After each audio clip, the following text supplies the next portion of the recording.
Leadership cha-cha-cha. Yes, today I'm going to be talking about leadership cha-cha-cha. And this is obviously about leadership, but it's something I discovered accidentally when I was addressing my own predicament of wanting to, in a social situation, do partner dancing and get around the floor without falling over. Now, it's worth saying, as someone said to me, get your excuses in early. I'm really just Mr. Joe Average when it comes to dancing. It was something, a course that my mother set me off on when I was younger, when she said you'll need to be able to ask people to dance at these more formal occasions, and she sent me to dance class. And I have to say that although I did learn lots of steps in the dance classes, I never felt really confident that I knew what I was doing in the partnering situation, or particularly when it came to moving into a corner in a dance floor and coming out of it without stumbling, myself stumbling or tripping over my partner, that sort of thing. So I was setting about resolving this through an NLP modeling project, and I found, in fact I tried to find several world champions who I could model, but they were a bit suspicious of me and they didn't want to do it. But eventually I found a person called Paul Harris who, after some time, agreed to let me model him. Now, I'm not going to go into the modeling approach, that's for another time. It's a phenomenological, qualitative kind of research, but it gives you a strategy of excellence which relates to the person's skill that you're modeling. And I thought, well, if I can get that strategy, then I'm going to be able to practice this effectively. So, long story short, I did get the strategy, and there were a couple of things in there where I thought, oh, this is quite interesting. This might apply to leadership. Now, leadership, apart from leadership communication, it's not my normal home. Strategy is what I do. So I don't get involved in all of that psychometric profiling and that sort of thing for different reasons, which I won't go into now. But these are the two things that came out of there was more than two, but these are the two things that I thought that applied to chief executives, the people who lead, any person who leads. And the first point was about these words. It was about the word leadership, and about, in dance, this idea of leading and following. And Paul put me straight. He said, when two people are dancing, particularly at high level in competition, they both know how to dance. They both know how to dance. One has the role of indicating the direction of the dance, and the other, if you like, follows that indication. But they could do it by themselves. They could do it without a partner. Now, when you start out in dance classes, however, this is how it was for me. First of all, you don't know, how to stand. You don't know how to get yourself in a kind of good and centered position.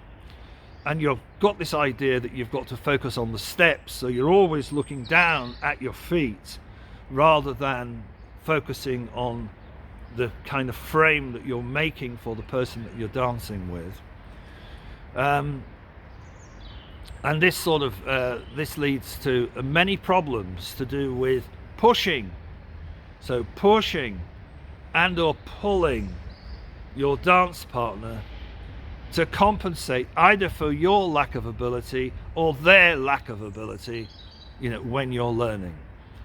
And what came out of this particular project was that when you are in the position where you're creating a frame and indicating the direction and moving your body across the space over time, you want to maintain your form. You do not want to compensate for the other person's inability on their part. Now this really made me think, because of course I've managed lots and run lots of different projects, and when someone that you're dancing with in a business situation doesn't quite do it, I used to have a tendency which was to do it for them. I was going to compensate for their lack of ability in that area. And this did two things. First of all, they never learnt how to do it properly, and I lost my form. So I was no longer doing the job that I was supposed to be doing. I was doing their job. So this rather simple lesson of indicating where the next move was, so indicating through the movement of the torso, possibly through the movement of the arms, and not compensating for the deficiencies in the partner, if there were any in the first place, led me to consider leadership in a slightly different way. So pushing and shoving and pulling does not lead to a good partner dance. And then if you have 10 couples on the floor, it does not lead to a good spectacle of 20 people in a dance. So that was my first lesson. The second lesson is about steps. If you go to a dance class, you may have experienced it, they teach you the steps. So you will often hear the teacher counting out the steps. 1, 2, 3, cha-cha-cha. 1, 2, 3, cha-cha-cha. 4, 5, 6, cha-cha-cha. Whatever the kind of the step count is. And they teach you the steps first. Eventually, they play you the music. For a competition, a top competition dancer, the type of competition dancer who wins world championships and who acts as a choreographer to some of the leading actors in the world, this is not the place to start. Paul, for example, would advise you to start with the characterization of the dance, and the music. So if you are learning Cuban cha-cha-cha originated in Cuba, then there's a characterization to adopt internally, listening to the meaning of the music before you begin to move your body and indicate any kind of lead. And the steps are essentially designed to stop you falling over. So they're last in the sequence of what you have to learn, not first. So now if you can then just put that across to your business, you will know that we're all learning 7 steps for this, 5 steps for this, 4 steps for this. I've done it myself.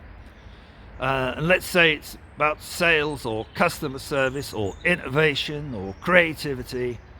The steps do not hold the secret to the strategy that you're looking for in order to dance well. The steps do not hold the secret to the relationship with your customer if you want to dance well with your customer. They simply stop you falling over. So that's it. A complete reframe for me on this idea of indicating rather than leading. A complete reframe on the capability of the people involved, the partners involved in the dance,